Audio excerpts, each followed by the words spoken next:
radical vulnerability? Sounds very cool. Maybe you don't know what it is, maybe you do. Let's talk about it and what it is, what it looks like, and how it can be of use to you in your life. I'm Dr. Sharon Eve. This is Topics in Psychology. Let's talk about radical vulnerability.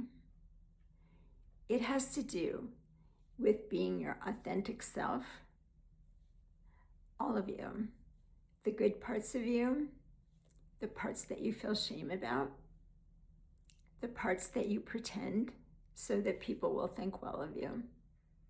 So let's talk about some aspects of radical vulnerability.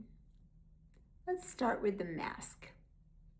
You go through your day, your work day, your school day, your life day, and you put on a mask because you don't want anyone to know that you feel vulnerable or that you hurt inside or that maybe you feel really lost. So you put on a mask. That everything's okay mask. I'm just fine. How are you doing? My day is great, whether it is or it isn't. That's the mask that we show the world. It doesn't reveal very much, and it certainly doesn't reveal our vulnerability, the things that we struggle with, that we have a hard time claiming for ourselves, so we're pretty sure other people are going to judge them harshly too. Then I want to talk about in relationships, how we get in our relationships and you have two people sharing their images together, or what I often call their marketing program, especially early on, that each person shows, I can do this, I'm fine, I don't need anything. You can't have intimacy, genuine intimacy and closeness in a relationship where everything's fine all the time. If it's actually fine all the time, then say it's fine all the time. But there's so many layers to us. There are things that inside of us are not okay. And it's exhausting holding that inside. And the other person doesn't really know you. In order for somebody to know you, you have to put down the mask and be willing to see what that feels like, to see who's on the other end of the conversation. You need to share your vulnerability, the things that are hard for you or the things that cause you to be lost. That when you do that, you can find out who's on the other end of the conversation. Are they going to judge you? Are they going to shame you? Are they going to respect the fact that you've shared something so courageously? And maybe they can feel you, not just see you and hear you, but they can actually feel your being inside of them, whether they've gone through similar experiences or not. But you're being authentic. And the last thing I would talk about has to do with how we move beyond an inability to be radically vulnerable. I do think it's important to check and see who's on the other end of the conversation. You talk with them, you share something, and if they're critical about it, or if they use it and twist it around to be better than you or to get something from you, to shame you, if they do that, then that's good information.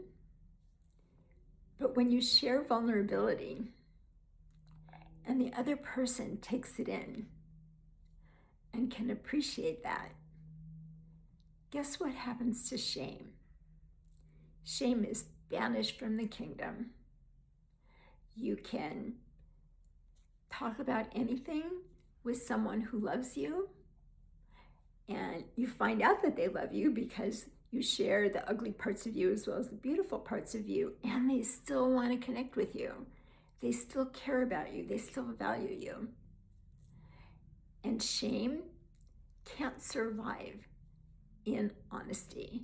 It can't survive in authenticity. It can't survive in an environment of love and sharing. If I share with you things I have felt ashamed about, what happens, and you are supportive and kind, what happens to the shame? It kind of dissipates. I still may not be happy about things that I've done, and I would rather make different choices, but I'm not eaten away by the shame where we use secrets to hold it in place. Shame doesn't want to be revealed. It wants to be a deep, dark secret inside of you. So these are 3 of the really important aspects of the subject of radical vulnerability. Do any of these apply to you?